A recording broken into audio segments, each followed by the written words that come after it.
تقسیم ہند سے پہلے کی بات ہے کہ لیل پور کے ایک گاؤں میں عجیب واقعہ پیش آیا۔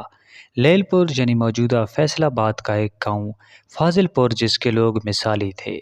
یہ اپنی نوعیت کا ایک عجیب گاؤں تھا جس میں موجود تمام گھروں کے دروازے نہیں تھے۔ وجہ یہ تھی کہ وہاں پچھلی 1 صدی سے کوئی ایسا واقعہ نہیں ہوا تھا جس میں لوگوں کی مال و جان کو کسی قسم کا خطرہ ہو۔ لوگوں کے مال مویشی سارا دن ایک دوسرے کے کھیتوں میں چرتے پھرتے تھے اور شام کو اپنے اپنے گھروں میں واپس چلے جاتے تھے۔ اگر کسی گھر میں شادی ہوتی تو گویا پورا گاؤں سجایا جاتا اور ایک دوسرے کی غمی میں بھی سب شریک ہوتے تھے۔ اسی گاؤں میں ایک زمیندار جس کا نام نواب چاند تھا، یہ کاشتکار ہونے کے ساتھ ساتھ ایک انگریز کمشنر کا منشی بھی تھا۔ فاضل پور گاؤں کے مسائل حل کرانے میں پیش رہتا تھا اور تمام گاؤں والے نواب چاند کی بہت عزت کرتے تھے۔ ایک دفعہ منشی کی بیٹی رانی کپاس کے کھیت میں کپاس چن رہی تھی۔ ایک عجیب واقعہ پیش آیا۔ کسی نامعلوم آدمی نے اچانک پیچھے سے رانی پر ایک نشہ آور کپڑا پھینکا۔ اس سے پہلے کہ رانی مڑ کر اس شخص کو دیکھ پاتی، وہ بے ہوش ہو کر کھیت میں گر پڑی۔ اس ملعون شخص نے رانی کو داغدار کیا جبکہ وہ کھیت کے درمیانی حصے میں موجود تھی اور وہاں کسی قسم کی آمد و رفت کا امکان نہیں تھا۔ کافی دیر بعد رانی کو ہوش آیا تو وہ نیم برہنہ حالت میں تھی۔ اس کے آدھے کپڑے پھٹ چکے تھے اور اسے اس بات کی بھنک لگ چکی تھی کہ اس سے زیادتی کا نشانہ بنایا گیا۔ رانی کا جسم سر سے لے کر پاؤں تک پسینے سے شرابور تھا اور وہ ڈر کے مارے کانپ رہی تھی کہ اب کیا کریں۔ اس کے دل میں خیال آیا کہ اپنی نس کاٹ کر اپنی زندگی ختم کر لے، مگر پھر اپنے باپ یعنی منشی کا خیال آیا۔ وہ جانتی تھی کہ اس کا باپ اسی کے سہارے ہی زندہ ہے اور وہ اپنے باپ کی اکلوتی اولاد ہے۔ ماں کی وفات کے بعد باپ بیٹی ایک دوسرے کا سہارا تھے۔ اچانک رانی کی نظر زمین پر پڑے چند سونے کے سکوں پر پڑی اور سکوں کے ساتھ ہی کپاس کے پتے پر ایک تحریر بھی لکھی تھی۔ رانی نے تحریر پڑھی تو اس پر لکھا تھا، مسلسل 1 گھنٹے تک مجھے لطف اندوز کرنے کا بے حد شکریہ۔ یہ میری زندگی کا یادگار گھنٹہ تھا جس کو میں مفت میں کیش نہیں کرنا چاہتا، اس لیے ان لمحوں کی قیمت بھی ادا کی۔ یہ سونے کے سکے تمہاری قیمت ہیں۔ رانی کو کچھ سمجھ نہیں آ رہا تھا کہ وہ کیا کرے۔ وہ پتا اور سونے کے سکے اٹھائے، کپاس کے پتوں سے اپنا آدھا جسم چھپایا اور گھر کی بجائے قاضی کی عدالت میں جا پہنچی اور اپنے باپ کا سامنا نہیں کر سکتی تھی۔ اسے معلوم تھا کہ اگر اس کے باپ نے رانی کو اس حالت میں دیکھ لیا تو شاید اس کی سانسیں ادھر ہی رک جائیں گی۔ عدالت میں پہنچی تو قاضی سے کہا، قاضی صاحب، اس گاؤں کی بیٹی پر بہت ظلم ہوا ہے۔ اگر آج کا سورج غروب ہونے سے پہلے میرا مجرم نہ پکڑا گیا تو ایک اور ظلم ہوگا۔ قاضی نے جب رانی کو اس حالت میں دیکھا تو غصے سے کانپنے لگا۔ رانی نے اس کے سامنے پتے پر لکھی تحریر اور سونے کے سکے رکھ دیے اور کہا کہ صرف میرے پاس یہی ثبوت ہے۔ قاضی نے حکم دیا کہ اس گاؤں کے تمام مردوں کو عدالت کے احاطے میں جمع کیا جائے۔ کچھ ہی دیر میں تمام مرد عدالت میں جمع ہوئے اور ایک ماہر شناسی کو بھی بلایا گیا جو لکھائی کی شناخت کر سکتا تھا۔ شناسی نے ایک ایک کر کے سب کی لکھائی چیک کی مگر کسی کی بھی ہینڈ رائٹنگ میچ نہ ہوئی۔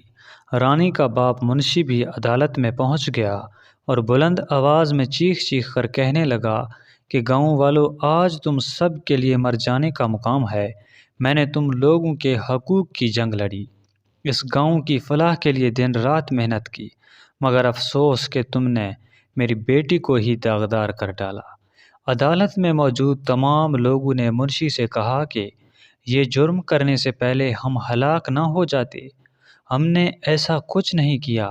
رانی کو اپنی سگی بہنوں سے بڑھ کر سمجھتے تھے۔ عدالت میں موجود ایک بوڑھے شخص نے کہا کہ قاضی صاحب، رانی کے ساتھ زیادتی کرنے والا شخص بڑا چالاک تھا۔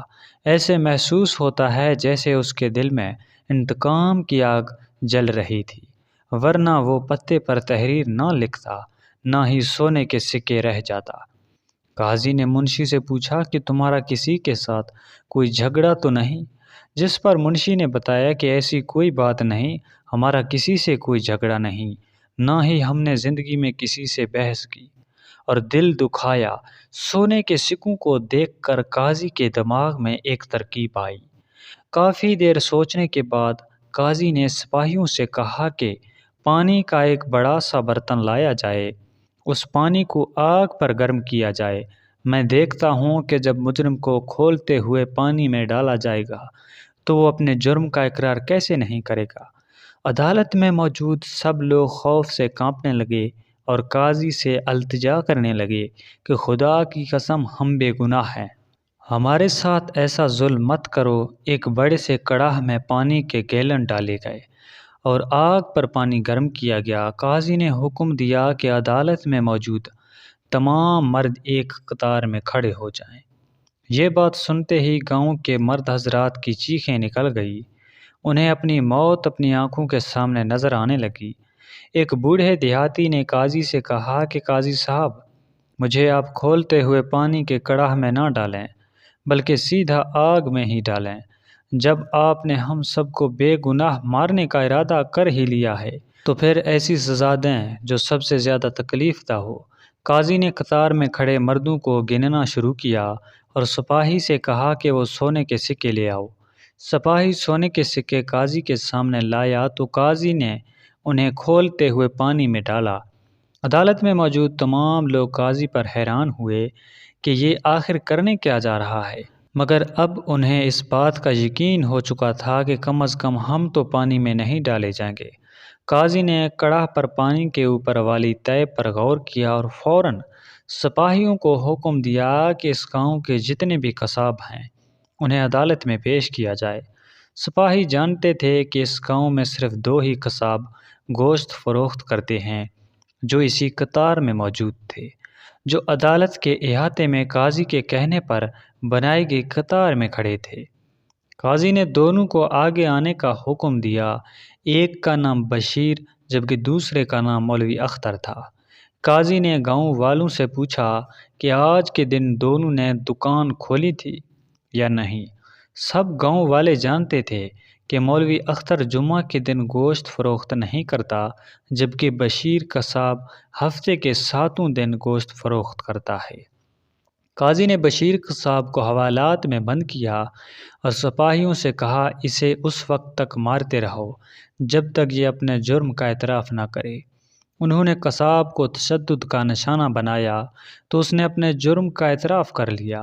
سب گاؤں والے حیران تھے کہ قاضی نے مجرم کو کیسے پکڑا اور اس کی شناخت آخر کیسے کی۔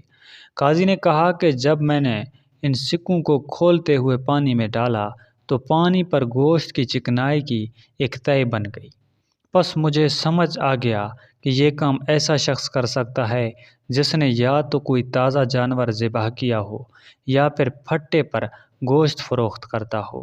تحقیق کرنے پر پتہ چلا کہ گاؤں میں آج کسی نے کوئی جانور ذبح نہیں کیا، تو سارا شک ان دونوں قصاب پر ہی ہوا۔ آج چونکہ جمعہ کا دن تھا لہٰذا مولوی صاحب نے آج اپنا پھٹا بند کر رکھا تھا جبکہ بشیر قصاب کی دکان کھلی تھی۔